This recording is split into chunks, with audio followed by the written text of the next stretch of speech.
First of all എല്ലാവർക്കും നമസ്കാരം. Thank you so much. Manju പറഞ്ഞ മാതിരി തന്നെ ഇത്രയും ഷോർട്ട് നോട്ടീസിൽ വന്നതിൽ താങ്ക് യു സോ മച്ച്.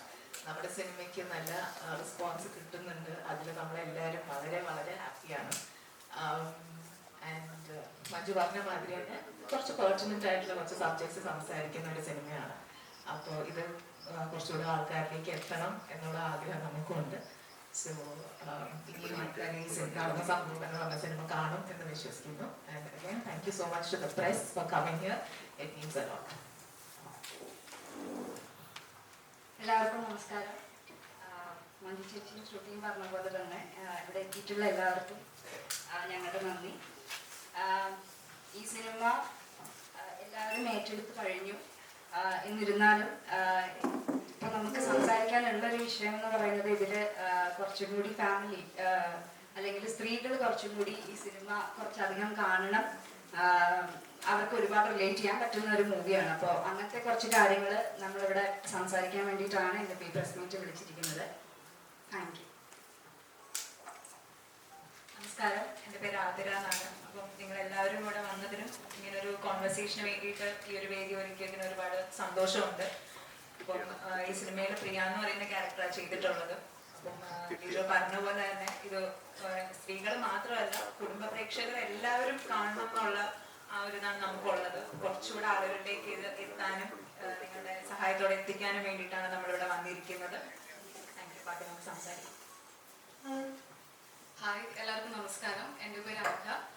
ഞാൻ ഈ സിനിമയിൽ ഒരു സെയിൽസ് ഗേൾ എന്നുള്ളൊരു ക്യാരക്ടറാണ് ചെയ്തേക്കുന്നത്. അശ്വത് എന്നൊരു ക്യാരക്ടറാണ് ചെയ്തേക്കുന്നത്. സോ ഈ സിനിമയിൽ വളരെ സെൻസിബിളും സെൻസിറ്റീവ് ആയിട്ടുള്ളൊരു ഇഷ്യൂ ആണ് സംസാരിക്കുന്നത്. അപ്പം അതൊരു ഫാമിലി ഓഡിയൻസിനുപരി എല്ലാ പ്രേക്ഷകരിലേക്കും അത് എത്തണം എന്നൊരു ആഗ്രഹത്തിലാണ് നമ്മൾ എല്ലാവരും ഇവിടെ ഇരിക്കുന്നത്. So thank you. ഹലോ, എൻ്റെ പേര് അഞ്ജു എബ്രഹാം. ഞാനിതിൽ CPO മായ എന്ന ക്യാരക്ടറാണ് ചെയ്തിട്ടുള്ളത്. പോലീസ് സ്റ്റേഷനിൽ ഒരു ഘട്ടത്തിൽ കഥ എത്തുന്ന സമയത്ത് അവിടെയാണ് CPO മായ ഉള്ളത്. നിലപാടുകളുള്ള ഒരു ക്യാരക്ടറാണ്.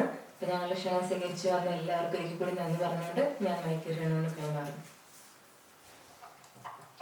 ഹായ് എവ്രിവൺ, എല്ലാവർക്കും നമസ്കാരം.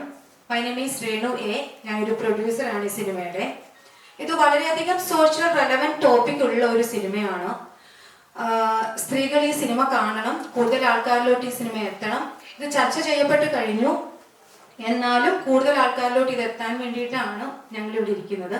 So thank you so much.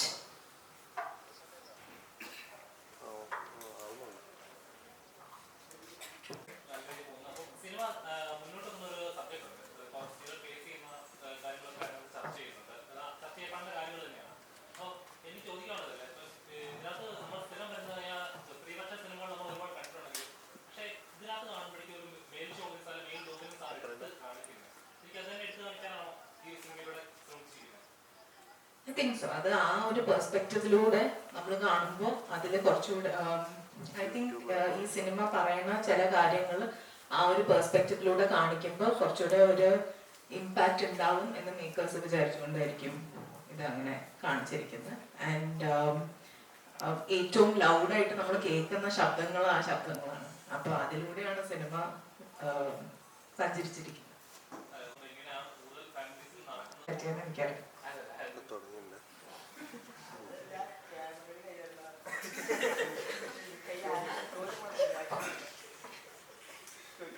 Sorry, ആ ഫ്ലോ കാണുന്നില്ലേ? പറയൂ.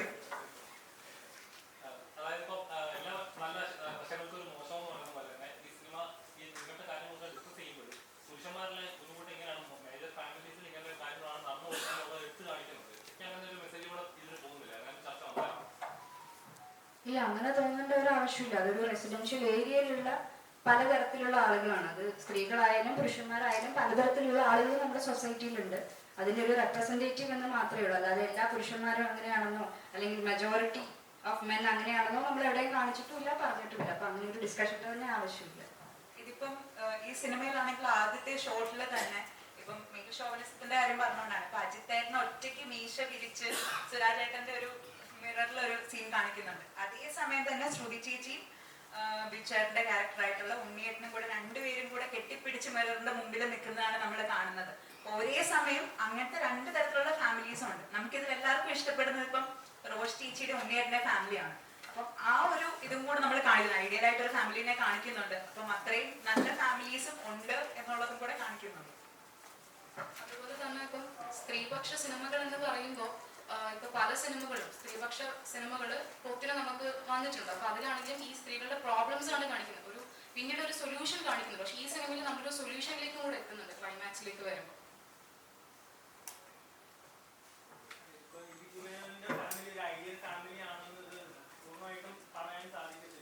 സാധിക്കത്തില്ല. പക്ഷെ കാണുമ്പോഴത്തേക്ക് നമുക്ക് പുള്ളിയാണെങ്കിൽ വീട്ടിൽ വൈഫിനെ ഹെൽപ്പ് ചെയ്യുന്നുണ്ട്. നമ്മളിപ്പോ കാണുമ്പോഴത്തേക്ക് പുള്ളി എല്ലാവർക്കും റെസ്പെക്ട് കൊടുക്കുന്നുണ്ട്. കൂടെ നിൽക്കും, ഇപ്പം പോലീസ് സ്റ്റേഷൻ സീൻസിലാണെങ്കിൽ അവിടെ നിൽക്കുന്നവരെ ഹെൽപ്പ് ചെയ്യുന്നുണ്ട്.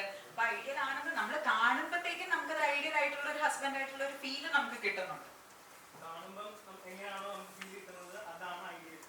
അങ്ങനെയല്ല പറയുന്നത്. അതേസമയം തന്നെ ആ കുട്ടികളുടെ കാര്യങ്ങളും കൂടെ നമ്മൾ നോക്കണം. ഇപ്പം അതിലെ രണ്ട് ഫാമിലിയിൽ ഓരോ കുട്ടികളുണ്ട്. അപ്പൊ ആ കുട്ടികളുടെ ഫീലിങ്സ് നമുക്ക് കാണാൻ പറ്റും. ഇപ്പൊ കുട്ടികളാണെങ്കിൽ അത്രയും, അപ്പുറത്തെ വീട്ടിലെ കുട്ടിയാണെങ്കിൽ അത്രയും കരയുമ്പോഴത്തേക്കും വിഷമിക്കുമ്പോഴത്തേക്കും, വേറൊരു കുട്ടിയാണെങ്കിൽ ഇങ്ങനെ ഇത്രയും വിഷമിച്ച് നിൽക്കുമ്പോഴത്തേക്കും അത് ആ ഒരു ഫീല് നമുക്ക് കിട്ടുന്നുണ്ട് മൂവിയില്. അതാണ് നമ്മൾ പോർട്രേ ചെയ്യുന്നത്. രണ്ട് ഫാമിലിയിലും ഉള്ള ആ ഒരു ഡിഫറൻസ് ആണ് നമ്മൾ കാണിക്കുന്നത്. ഇങ്ങനത്തെ ഫാമിലി ഉണ്ട്, അങ്ങനത്തെ ഫാമിലി ഉണ്ട്. ഫീൽ ലൈക്ക് നമ്മളൊരു സിനിമയില് കുറച്ച് ക്യാരക്ടേഴ്സിനെ കാണിക്കുമ്പോൾ, സിനിമ എന്ന് പറയുന്നത് നമ്മൾ എല്ലാവരുടെയും പറയുന്ന ഒരു കാര്യമാണ്. Cinema as A reflection of societies അങ്ങനെ കുറെ പറയുന്നുണ്ടല്ലോ. അതിന്റെ കുറച്ച് ഡിസ്കഷൻസും വരുന്നുണ്ട്. പക്ഷെ അങ്ങനെ ആവുമ്പോൾ നമ്മുടെ സൊസൈറ്റിയിൽ നമ്മൾ എല്ലാവരും ഗ്രേ ആണ്. ഐഡിയൽ എന്ന് പറയുമ്പോൾ ആ ഒരു സാഹചര്യം എന്നേ നമ്മൾ ഉദ്ദേശിച്ചിട്ടുള്ളൂ. അല്ലാതെ ഇവരാണ് ഐഡിയൽ കപ്പിൾസ് എന്ന് എനിക്ക് ആ ഒരു അഭിപ്രായമല്ല ഉള്ളത്. എല്ലാവർക്കും അവരുടേതായിട്ടുള്ള ഒരു ഗ്രേ ഷെയ്ഡ്സ് ഉണ്ട്. അങ്ങനത്തെ കുറച്ച് ഗ്രേ ഷെയ്ഡ്സ് കാണിച്ചു പോകുന്ന കുറച്ച് ക്യാരക്ടേഴ്സിന്റെ ഒരു സിനിമയാണ്.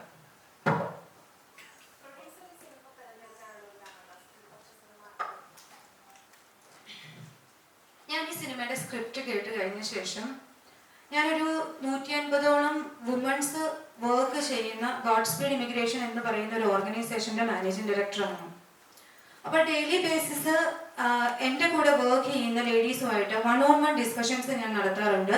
റീസൺ അവർ പല സമയത്തും വറീഡ് ആയിട്ടിരിക്കുകയും വർക്കിൽ ഫോക്കസ് ചെയ്യാതിരിക്കുകയും ഒക്കെ ചെയ്യുമ്പോഴാണ്. ഞാൻ 3 കാറ്റഗറി വുമൺസിനെയാണ് കണ്ടിട്ടുള്ളത്.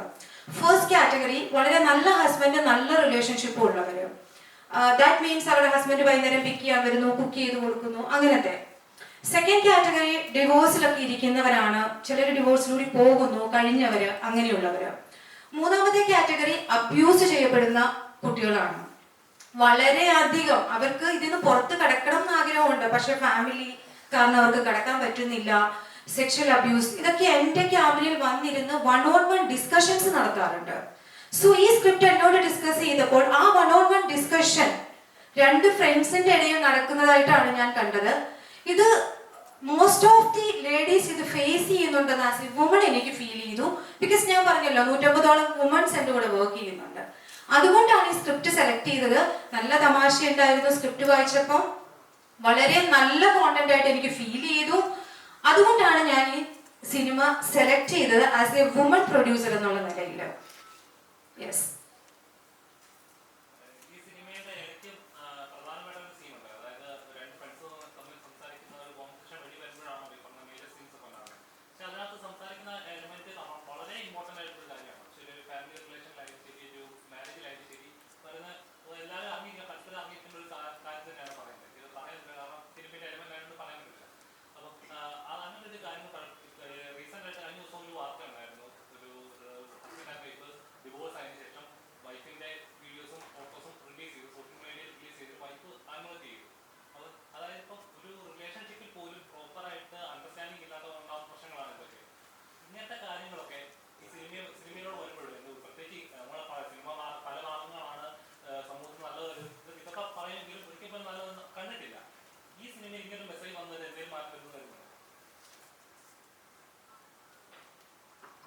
തീർച്ചയായിട്ടും സിനിമ കൊണ്ട് ഒരു മാറ്റം ഇതുവരെ ഇവിടെ ഉണ്ടായിട്ടില്ല എന്ന് പറയുന്നതിനോട് എനിക്ക് യാതൊരു യോജിപ്പില്ല.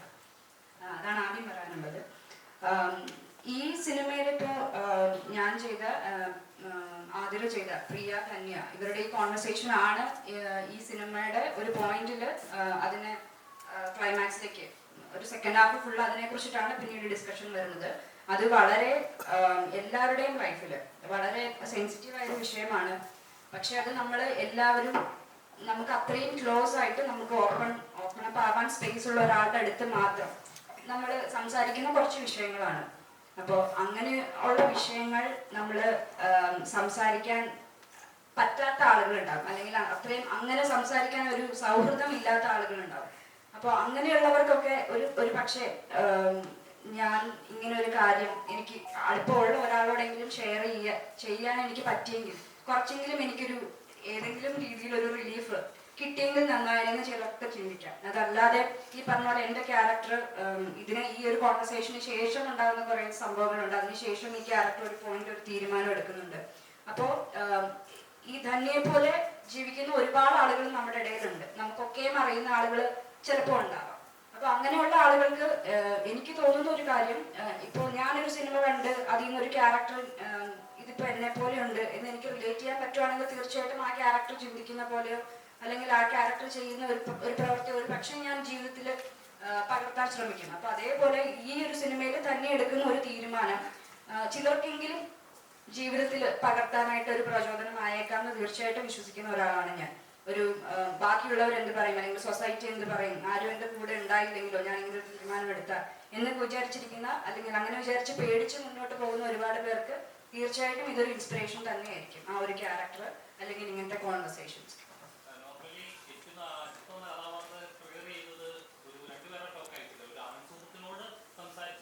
അങ്ങനെ പറയുന്നില്ലല്ലോ. അത് അജിത്തിന്റെ കാഴ്ചപ്പാടിൽ അത് തെറ്റായിരിക്കാം എന്നേ നമ്മൾ പറയുന്നുള്ളൂ. പക്ഷെ അതുകൊണ്ട് ഒരു പെൺകുട്ടിക്ക് ഒരു ആൺകുട്ടി സുഹൃത്തുണ്ടാവാൻ പാടില്ല, വളരെ പേഴ്സണൽ ആയിട്ടുള്ള കാര്യങ്ങൾ ഷെയർ ചെയ്യാൻ പാടില്ല എന്ന് ഒരിക്കലും ഒരിടത്തും നമ്മൾ പറയുന്നില്ല. അങ്ങനെയൊന്നും ഇല്ല. ആ അജിത്ത് എന്ന് പറയുന്ന ക്യാരക്ടറിന്റെ ട്രിഗർ ചെയ്തു, അത്രേ ഉള്ളൂ. സൊസൈറ്റിയിൽ അങ്ങനെ ഉണ്ടോ, സ്ത്രീകൾക്ക് അങ്ങനെ സുഹൃത്തുക്കൾ ഇന്റിമേറ്റ് ആയിട്ടുള്ള കാര്യങ്ങളൊന്നും പറയാൻ പാടില്ല എന്ന് പറഞ്ഞാൽ നിങ്ങളൊക്കെ അങ്ങനെ നേരിടുന്ന ആണോ? അങ്ങനെ അവസ്ഥയുണ്ടോ? ഞാൻ നേരിടുന്നുണ്ടോ എന്ന് ചോദിച്ചാൽ ഇല്ല, ഞാൻ നേരിടുന്നില്ല. എനിക്ക് എൻ്റെ വളരെ ക്ലോസ് ആയിട്ടുള്ള ആൾക്കാർ, എനിക്ക് വളരെ ക്ലോസ് ആയിട്ടുള്ള കുറെ ആൾക്കാർ എൻ്റെ മെയിൽ ഫ്രണ്ട്സ് ആണ്. മെയിൽ ഫ്രണ്ട്സും ഉണ്ട്, ഫീമെയിൽ ഫ്രണ്ട്സും ഉണ്ട്. ഐ തിങ്ക് കുറെ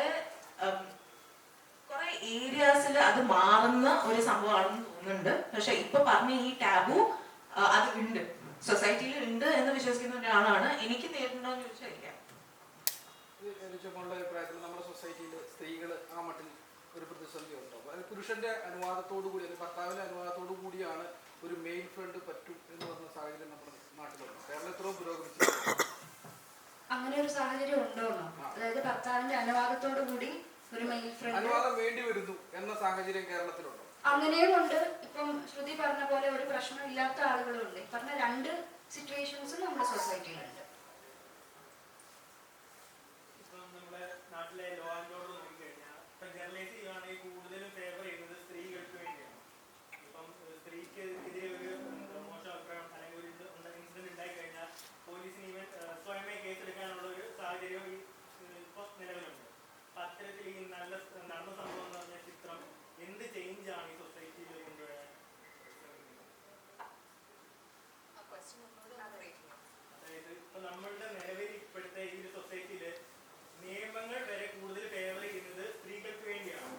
ഇപ്പൊ നമ്മുടെ നാട്ടിൽ നോക്കിക്കഴിഞ്ഞാൽ ഒരു സ്ത്രീയെ തല്ലുന്നത് കണ്ടു കഴിഞ്ഞാൽ നിമിഷ നേരം കൊണ്ട് ആളുകൾ കൂടും, പിടിച്ചു മാറ്റും. പക്ഷെ ഒരു പുരുഷനാണ് തല്ലുകൊള്ളുന്നതെങ്കിൽ അവിടെ എത്തുന്ന ആളുകൾ അല്ലെങ്കിൽ പിടിച്ചു മാറ്റുന്ന ആളുകളും അതെന്താണ് സംഭവം, എന്തിനാണ് ഈ അടികൊള്ളുന്നത്, ഇതൊക്കെ തിരക്കിയിട്ടായിരിക്കും പിടിച്ചു മാറ്റുന്നത്.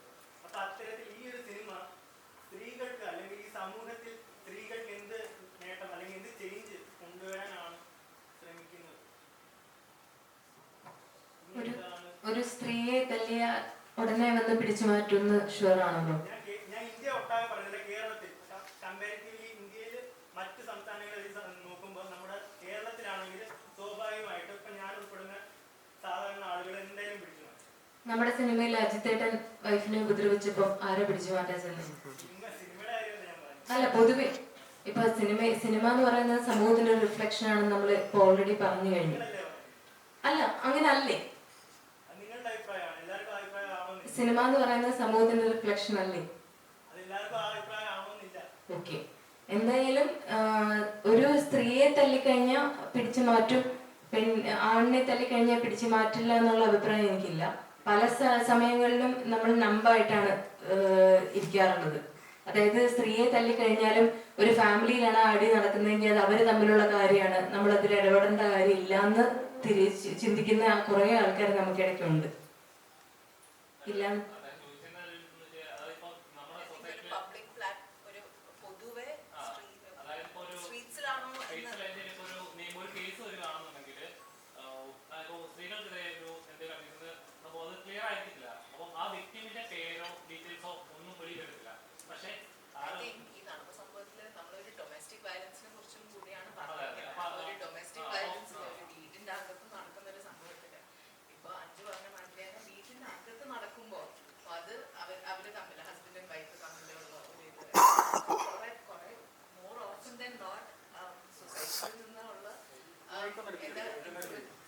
സൊസൈറ്റിയിൽ നിന്നുള്ള ഇൻഫ്ലുവൻസോ കാര്യങ്ങളോ ഒന്നും കാണാറില്ലല്ലോ നമ്മൾ.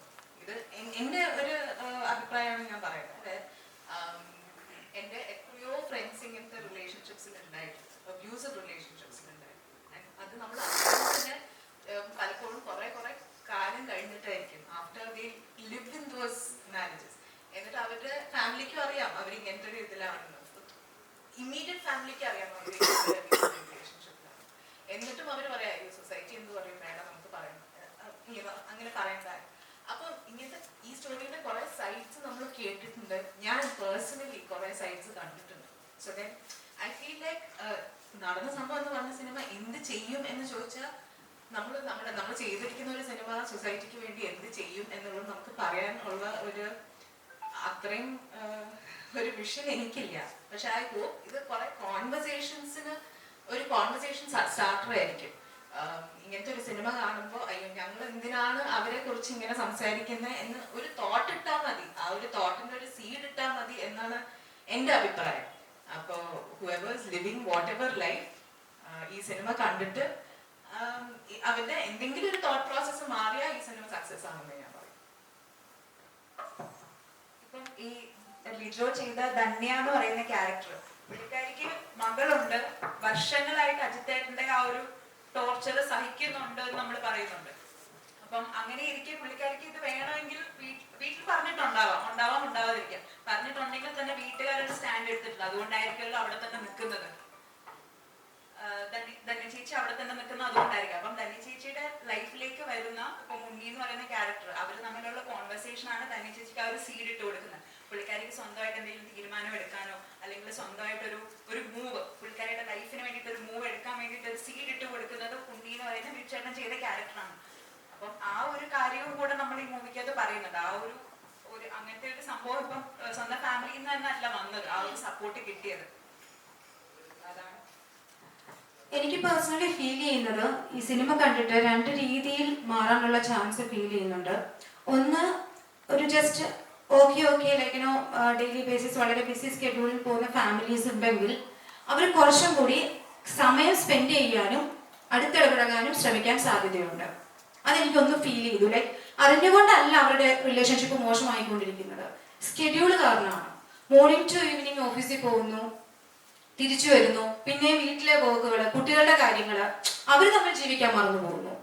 അങ്ങനെയുള്ള വുമൻസ് അവരൊന്നും കൂടി അവരുടെ ഹസ്ബൻഡുമായിട്ട് റിലേറ്റ് ചെയ്യും എന്നാണ് എനിക്ക് തോന്നുന്നത്.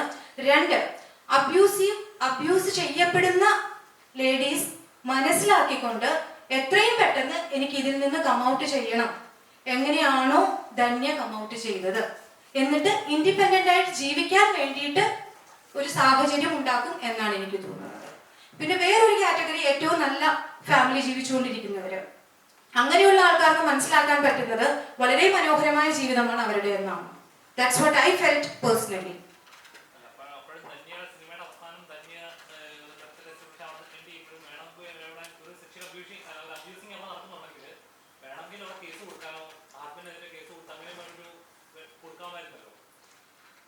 അത് അത്രയും സിനിമയിലോട്ട് പോയിട്ടില്ല. ഡെഫിനറ്റ്ലി കൊടുക്കാം.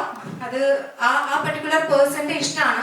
അവർ കേസ് കൊടുത്ത് മുന്നോട്ട് പോകാൻ ആഗ്രഹിക്കാം, അല്ലെ സമാധാനമായിട്ട് ഇൻഡിപെൻഡന്റ് ആയിട്ട് അവരുടെ ലൈഫ് മുന്നോട്ട് കൊണ്ടുപോകാൻ ആഗ്രഹിക്കാം. അത് ആ വുമന്റെ ഇഷ്ടമാണ്. അത് നമ്മൾ സിനിമയിലോട്ട് കൊണ്ടുവന്നിട്ടില്ല. അതെങ്ങനെ വേണേലും നിങ്ങൾക്ക് എടുക്കാം. That's what I felt. ഈ സമൂഹത്തിൽ പല സ്ത്രീകളും ഇത്തരത്തിൽ ഒരു ഡിസിഷൻ എടുക്കാൻ ഭയപ്പെടുന്ന ഒരുപാട് സ്ത്രീകളുണ്ട്. അത് എന്ത് റീസൺ ആണെന്ന് നമുക്കറിയില്ല. കാരണം നിങ്ങളൊരു സ്ത്രീ ആയതുകൊണ്ട് നിങ്ങൾക്ക് ചിലപ്പോൾ അറിയായിരിക്കും.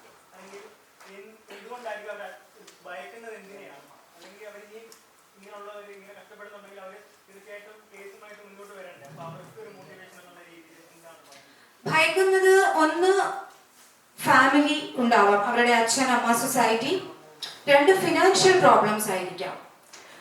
ദാറ്റ് മീൻസ് അവർ ഡിഗ്രി ഒക്കെ കഴിഞ്ഞിട്ടുണ്ടാവാം, പക്ഷെ അവരാരും ഒരു ജോബ് സ്റ്റാർട്ട് ചെയ്യുകയോ ഒന്നും ചെയ്യാണ്ട് വീട്ടിലെ കാര്യങ്ങൾ മാത്രം നോക്കി, കുട്ടികളുടെ കാര്യം മാത്രം നോക്കി അങ്ങനെ അങ്ങായി. അപ്പൊ അവർക്ക് ഇനി ഒരു ജോബ് സ്റ്റാർട്ട് ചെയ്യാനും അല്ലെങ്കിൽ പുതിയൊരു നെക്സ്റ്റ് ലെവലിലോട്ട് വരാൻ പറ്റില്ല എന്നൊരു തോന്നലായിരിക്കാം. അപ്പൊ എനിക്ക് എല്ലാ ലേഡീസിനോടും പറയാനുള്ളത്, എല്ലാ വുമൻസിനോടും പറയാനുള്ളത്, ഇൻഡിപെൻഡന്റ്ലി ഫിനാൻഷ്യലി ക്യാപ്പബിൾ ആവണം. അങ്ങനെയാകുമ്പോൾ ഇങ്ങനെ ഒരു സാഹചര്യത്തിൽ നിന്നാലും അവർക്ക് പെട്ടെന്ന് തീരുമാനങ്ങൾ എടുക്കാൻ പറ്റും. തന്നെ കുറച്ച് ലേറ്റ് ആയിട്ടായിരിക്കും ആ തീരുമാനം എടുത്തതെങ്കിലും. That's what I felt.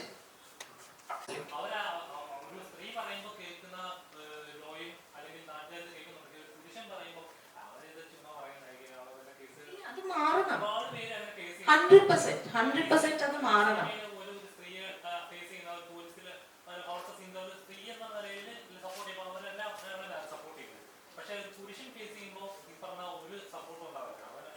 ഇത് എന്താന്ന് അറിയോ, ഇത്രയും കൊല്ലം ഇങ്ങനെ സപ്രസ്ഡ് ആയി ഇരിക്കുന്ന ഒരു സെക്സ് ആണ് സ്ത്രീകൾ എന്ന് പറയുന്നത്. അപ്പൊ അവർക്ക് ഇപ്പോ ഒരു വോയിസ് എങ്ങനെയോ we have found the voice, അത് സംസാരിക്കുന്നുണ്ട്, അതിനെ കുറിച്ച് പക്ഷെ യു ആർ വെരി റൈറ്റ്. ഇത് ആണാണോ പെണ്ണാണോ അതല്ല, violence is violence. There is no doubt about it. അത് ശരിയല്ല, അത് ഓക്കെ അല്ല. To whichever sex this is happening, it is wrong. അപ്പോൾ ഈ സിനിമയിൽ ഇത് പറയുന്നു. ആൻഡ് ഐ ഫീൽ ലൈക്ക് ഇത്രയും സപ്രസ്ഡ് ആയിട്ടുള്ള ഒരു ഭയങ്കര സപ്രസ്ഡ് ആയിട്ടുള്ള ഒരു സെക്സ് ആണല്ലോ. അപ്പോൾ അവരുടെ ഒരു കഥ പറയണം. So violence is violence. ഇപ്പൊ പറഞ്ഞ പോയിന്റ് ഞാൻ യോജിക്കുന്നുണ്ട്. ഈ സിനിമയിൽ ഇങ്ങനെയാണ് പറയുന്നത്.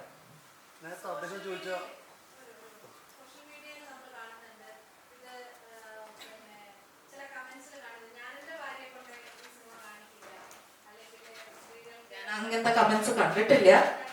പ്രൊമോഷന്റെ ഭാഗമായിട്ട് ഞാൻ കണ്ടിട്ടുണ്ട്.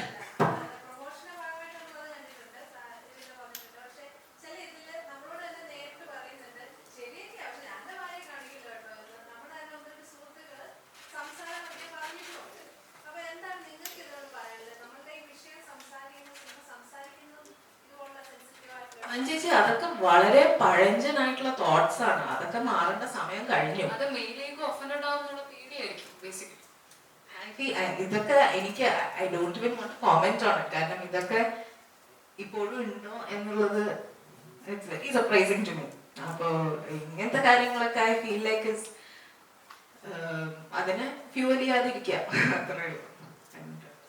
ഇപ്പൊ സ്ത്രീകൾക്ക് സിനിമകൾ കാണണമെന്നുണ്ടെങ്കിൽ പോയി കാണാം. നേരത്തെ അദ്ദേഹം ചോദിച്ച ചോദ്യത്തിനെ കുറിച്ച് ഒരു ക്ലാരിറ്റി ഇപ്പോൾ ഇന്ത്യയിൽ സ്ത്രീകൾക്ക് നിയമങ്ങളെല്ലാം അനുകൂലമായി നിൽക്കുന്നുണ്ട്. അപ്പോൾ ആ നിയമങ്ങൾ ചില സ്ത്രീകൾ വലിയ രീതിയിൽ ദുരുപയോഗം ചെയ്യുന്നുണ്ട്. അതിന് ഇല്ലാന്ന് പറയാൻ ഇതിൽ പറയാം. ഇപ്പോൾ എൻ്റെ ഒരു അനുഭവത്തിൽ ഒരാൾക്ക് ഒരു അടിപിടി കേസായിരുന്നു. അപ്പോൾ ആ കേസ് കേസ് കൊടുക്കുന്ന സമയത്ത് ഓപ്പോസിറ്റിൽ ഒരു സ്ത്രീയെ കൊണ്ടുവന്നിട്ട് ആ സ്ത്രീയുടെ പേരിൽ ഈ സ്ത്രീയെ തൊട്ടു എന്നും ആ സ്ത്രീയെ അസഭ്യം പറഞ്ഞു എന്നും എന്നിട്ട് ഒരു കൗണ്ടർ കേസ് കൊടുത്തു. അപ്പോൾ ഈ കേസ് പിൻവലിക്കേണ്ടി വന്നു. അവിടെ ആ ഒരു സ്ത്രീ അവരുടെ നിയമം ദുരുപയോഗം ചെയ്യുകയാണ്, ഇല്ലാത്ത കാര്യം പറഞ്ഞുകൊണ്ട്. അപ്പോൾ നേരത്തെ അദ്ദേഹം ചോദിച്ചത് ഇങ്ങനെയുള്ള കാര്യങ്ങൾ നിങ്ങൾ സിനിമയിലൂടെ എന്താ പറയുക നമ്മുടെ സമൂഹത്തിൽ നിന്ന് ഉത്ബോധിപ്പിക്കാൻ പറ്റുമെന്നാണ്. ചോദ്യം മനസ്സിലായി. അപ്പൊ ഇത് ഒരു 100 കേസസിൽ ഒരു കേസ് ആവില്ലേ? അപ്പൊ നമ്മൾ ബാക്കിയുള്ള 99 കേസസിനെ കുറിച്ചല്ലേ നമ്മൾ സംസാരിക്കുന്നത്. അപ്പൊ അയ്യോ അത് ശരിയാണ്, അതൊക്കെ തെറ്റാണെന്നേ ഞാൻ പറയുള്ളൂ. ഇത് ക്ലാരിറ്റി ഇല്ലാതെ വാലിഡിറ്റി ഇല്ലാതെ എന്തെങ്കിലും ഒരു കേസ് ആരെങ്കിലും മെയിലാണെങ്കിലും ഫീമെയിൽ ആണെങ്കിലും പറഞ്ഞിട്ടുണ്ടെന്നുണ്ടെങ്കിൽ അത് തെറ്റന്നെയാണ്. ഒരു സ്ത്രീ പോലീസ് സ്റ്റേഷനിൽ പോയിട്ട് അവർ പറഞ്ഞ ഉടനെ തന്നെയാണ് മറ്റേ ആളെ എഫ്ഐആർ ഫയൽ ചെയ്ത് 14 ദിവസം റിമാൻഡ് ചെയ്യും. കാരണം അത് കഴിഞ്ഞാണ് കോടതിയിൽ എത്തുന്നത്. പക്ഷേ ഈ 14 ദിവസം ഇദ്ദേഹം നിരപരാധിയായ ഇദ്ദേഹം 14 ദിവസം കിടക്കേണ്ടി വരും, ജയിലിൽ കിടക്കേണ്ടി വരും, സമൂഹത്തിന് മുമ്പിൽ മോശക്കാരനാവുകയും ചെയ്യും. മുമ്പ് ഒരു പട്ടാളക്കാരന്റെ മാധ്യമങ്ങളെല്ലാം വലിയ രീതിയിൽ ട്രെയിനിൽ വെച്ച് സ്ത്രീയെ പീഡിപ്പിച്ചെന്ന രീതിയിൽ വാർത്ത കണ്ടു കാണും. വലിയ രീതിയിലായിരുന്നു. പക്ഷെ അദ്ദേഹം നിരപരാധിയെന്ന് പറഞ്ഞപ്പോൾ വലിയ രീതിയിലൊന്നും വാർത്ത വന്നിട്ടുമില്ല. അപ്പൊ സ്ത്രീകൾ അവരുള്ള ഈ നിയമങ്ങളെല്ലാം വലിയ രീതിയിൽ ഇവിടെ ദുരുപയോഗം ചെയ്യുന്നുണ്ട്. പക്ഷെ സർ ഈ എന്തെങ്കിലും ഒരു നിയമം വേണ്ടേ? അപ്പോ യെസ് ഞാൻ ഇപ്പൊ നേരത്തെ പറഞ്ഞ പോലെ തന്നെ ഈ 10 പേരില് ഈ 2 പേര് ഇങ്ങനത്തെ തെറ്റായ കേസും കാര്യങ്ങളും ഒക്കെ പറയണമെന്നുണ്ടെങ്കിൽ ബാക്കി 8 പേർക്ക് ഇത് ജസ്റ്റിസ് വേണ്ടേ?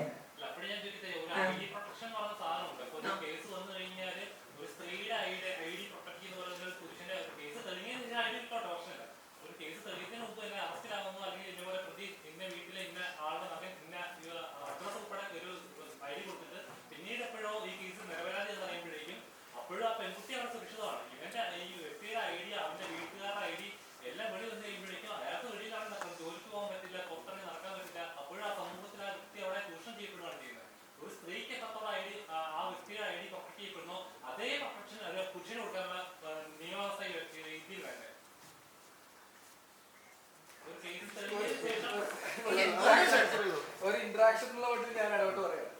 സത്യത്തിൽ എന്നിട്ട് ഇത്രയും സ്ട്രോങ് ആയിട്ടുള്ള നിയമം ഉണ്ടായിട്ടും ഇവിടെ സ്ത്രീകളല്ലേ കൂടുതൽ പീഡിപ്പിക്കപ്പെടുന്നത്, കൂടുതൽ സ്ത്രീകളല്ലേ ഉപദ്രവിക്കപ്പെടുന്നത്. എന്നിട്ട് ഈ പുരുഷന്മാർ പേടിക്കുന്നൊന്നുമില്ല. അതിൽ ഇതിന് ശക്തമായ അനുഭവിക്കുന്ന ആളുകൾക്കൊന്നും വേണ്ട. അല്ല, അത് സൊസൈറ്റി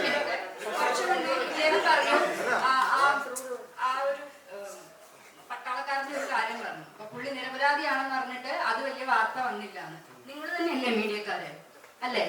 നിങ്ങൾക്ക് അത് ചെയ്യാമല്ലോ. പിന്നെ കേസ് കൊടുത്ത സ്ത്രീക്കൊന്നുമില്ലേ? സ്ത്രീക്ക് എതിരായിട്ടൊന്നും ഉണ്ടായിട്ടില്ലല്ലോ. എന്തെങ്കിലും ഉണ്ടാകണമെങ്കിൽ ആ പുള്ളി ചിലപ്പോ കംപ്ലൈന്റ് കൊടുത്തിട്ടുണ്ടെങ്കിൽ ഉണ്ടായേക്കാം. അതും റിപ്പോർട്ട് ചെയ്യേണ്ടത് നിങ്ങളാണ് മീഡിയക്കാര്. നിങ്ങളാണ് ചേഞ്ചസ് കൊണ്ടുവരേണ്ടത്. ഞങ്ങള് ആക്ടേഴ്സ് ആണ്, ഞങ്ങള് സിനിമ ചെയ്യുന്നവരാണ്. സിനിമ കൊണ്ട് ഈ സമൂഹത്തിന് ഉത്ബോധിപ്പിക്കാൻ പറ്റുമെന്നാണ് അതേ നേരം ചോദ്യം. ഇത് നിങ്ങൾക്കും അറിയാം, നമുക്കും അറിയാം. ഇത് ഭയങ്കര ബ്ലാങ്കറ്റ് സ്റ്റേറ്റ്മെന്റ്സ് ആണ് ഇപ്പൊ നമ്മൾ ഇവിടെ ഇരുന്ന് സംസാരിക്കുന്നത്. ഒരു ഭയങ്കര ബ്ലാങ്കറ്റ് സ്റ്റേറ്റ്മെന്റ്സ് ആണ്. എന്ന് വെച്ചാൽ എന്റെ ഒരു അഭിപ്രായത്തിൽ ഇവിടെയും അവിടെയും തൊടാതെയാണ് നിങ്ങളുടെ ചോദ്യങ്ങളും നമ്മുടെ ഉത്തരങ്ങളും. അങ്ങനത്തെ ഒരു സിനിമ ഉണ്ടാക്കാൻ പറ്റുമോ എന്നാണ് നമ്മളോട് ചോദിക്കുന്നത്, ഇല്ലേ? അത് ഞങ്ങളോടല്ല ചോദിക്കേണ്ടത്. സിനിമകൾ എന്ന് പറയുന്നത് സമൂഹത്തിന്റെ റിഫ്ലക്ഷൻ ആണ്, സമൂഹത്തിനെതിരെ നടക്കുന്ന കാര്യങ്ങളാണ് നമ്മൾ സിനിമയിലൂടെ ഒരു കലാരൂപത്തിലൂടെ കാണിക്കുന്നത്. അപ്പൊ ഇതും അവരുടെ ഡിസ്കസ് ചെയ്യുന്ന സബ്ജക്ട് തന്നെയല്ലേ? തീർച്ചയായിട്ടും. അല്ലാതെ ഇവിടെ ആരും പറഞ്ഞിട്ടില്ല അങ്ങനത്തെ സിനിമകൾ വരണം, തീർച്ചയായിട്ടും വരണം. അങ്ങനത്തെ സിനിമകൾ വന്നാൽ അതിനെയും സപ്പോർട്ട് ചെയ്യുന്ന ആക്ടേഴ്സ് ഒക്കെ തന്നെയാണ് ഞങ്ങള്. അതായത് ഈ സിനിമ പ്രമേയപരമായിട്ട് മലയാള സിനിമയിൽ ഒരു സ്റ്റെപ്പ് മുന്നോട്ട് കൊണ്ടുവരുന്ന വിശ്വസിക്കുന്ന ആളാണ്. സ്ത്രീകളുടെ സ്വകാര്യമായ ഒരു വിഷയത്തെ ഇത്ര ഗംഭീരമായിട്ട് മീൻസ് ഒരു വയലിസ്റ്റിനെ ഒരിക്കലും എൻജോയ് ചെയ്യാൻ പറ്റാത്ത, എന്നാൽ ഈ സൊസൈറ്റി അറിയേണ്ട രീതി നല്ല ഹ്യൂമറസ് ആയിട്ടും എന്റർടൈനർ പ്ലേസ് ചെയ്യപ്പെട്ടുള്ള ഒരു സിനിമയാണ്. ഇത് ഈ സമൂഹത്തിൽ എല്ലാവരും കാണുന്നതാണ്, പുരുഷന്മാരും സ്ത്രീകളും കാണുന്നതാണ് എന്ന് വിശ്വസിക്കുന്ന ആളുകളാണ്. ഞാൻ അത് വെച്ചുകൊണ്ട് ചോദിക്കാം, ആക്ച്വലി നിങ്ങളുടെ സിനിമ എന്താണെന്ന് ഒരു 4-5 സെന്റൻസിൽ പറയാൻ പറ്റും? ഇത് സ്ത്രീകളുടെ സ്വകാര്യതയെ കുറിച്ചുള്ള സിനിമയാണ് അല്ലെങ്കിൽ ഇതൊരു എന്റർടൈനർ ആണ്? എന്താണ് ആക്ച്വലി? ഇത് വളരെ സെൻസിറ്റീവ് ആയിട്ടുള്ള ഒരു സബ്ജക്ട് സംസാരിക്കുന്ന സിനിമയാണ്. പക്ഷെ അതിപ്പോ അതാണ് ഞാൻ കുറച്ച് മുന്നേ പറഞ്ഞത്. ഞാൻ എൻ്റെ വളരെ അടുത്ത ഒരു സുഹൃത്തിനോട് എനിക്ക് ഓപ്പൺ ആയി പറയാൻ പറ്റുന്ന കുറച്ച് കാര്യങ്ങൾ ഡിസ്കസ് ചെയ്യുന്ന ഒരു സിനിമയാണ്. പക്ഷെ അത് ഫാമിലി ആയിട്ട് പോയി നമുക്ക് കാണാൻ പറ്റുന്ന രീതിയിൽ അത്രയും നന്നായിയാണ് ഇത് ചിത്രീകരിച്ചിരിക്കുന്നത്. അത്രയും നന്നായി എഴുതിയിട്ടുണ്ട് രാജേഷ് ഏട്ടൻ. അപ്പോൾ അതുകൊണ്ടാണ് ഇത് ഫാമിലി ആയി പോയി കാണണം എന്ന് നമ്മൾ പറയുന്നത്. എല്ലാവർക്കും മനസ്സിലാക്കണം. ഇത് ഒരു ഭാര്യക്കായാലും ഭർത്താവിനായാലും അല്ലെ ആസ് എ ഫാമിലി ആയാലും നമ്മൾ എങ്ങനെയാണ്, അല്ലെങ്കിൽ നമ്മളിനി എങ്ങനെ ആവാം, നമുക്ക് എങ്ങനെ ആവാം എന്നുള്ള തീരുമാനങ്ങളും തിരിച്ചറിവുകളും ഒക്കെ കൊണ്ടുവരാൻ പറ്റുന്ന ഒരു സിനിമയാണിത്. ഈ സിനിമ അക്സെപ്റ്റ് ചെയ്യാൻ മാത്രം മെച്ചൂർ ആണോ കേരളത്തിന്റെ സൊസൈറ്റി? അങ്ങനെ വിശ്വസിക്കുന്നുണ്ടോ? തീർച്ചയായും. ഫാമിലി ഓഡിയൻസ് നമുക്കുള്ള സപ്പോർട്ടും നമുക്ക് ഇത്രയും കിട്ടി. ഇപ്പം ഈ മൂവി അറിയാൻ കഴിഞ്ഞിട്ട് ഞങ്ങളാണെങ്കിൽ ഇപ്പൊ തിയേറ്ററിൽ വിസിറ്റിനാണെങ്കിൽ സർപ്രൈസ് ആയിട്ട് കുറച്ച് തിയേറ്ററിൽ പോയിരുന്നു. അപ്പൊ ആ പോയ സമയത്തൊക്കെ കുറെ ചേച്ചിമാരാണെങ്കിലും ചേട്ടന്മാരാണെങ്കിലും ആൾക്കാരെല്ലാവരും പറഞ്ഞു ഒത്തിരി റിലേറ്റ് ചെയ്യാൻ പറ്റിയെന്നാണ് അവർ പറയുന്നത്. അവർ കണ്ടിട്ടുള്ളതോ അല്ലെങ്കിൽ അവർ അനുഭവിച്ചിട്ടുള്ളതോ ആയിട്ടുള്ള സാഹചര്യങ്ങൾ തന്നെയാണ് ഈ സിനിമയെ കാണിച്ചിട്ടുള്ളത്. അതുകൊണ്ട് തന്നെയാണ് ഇപ്പം ആൾക്കാർക്ക് അതിനുള്ള മെച്യൂരിറ്റി ആയിട്ടുണ്ട്, ആൾക്കാർക്ക് അത് മനസ്സിലാവുന്നുണ്ട്, അത്രയും നമ്മൾ മുന്നോട്ടേക്ക് എത്തിയിട്ടുണ്ട്.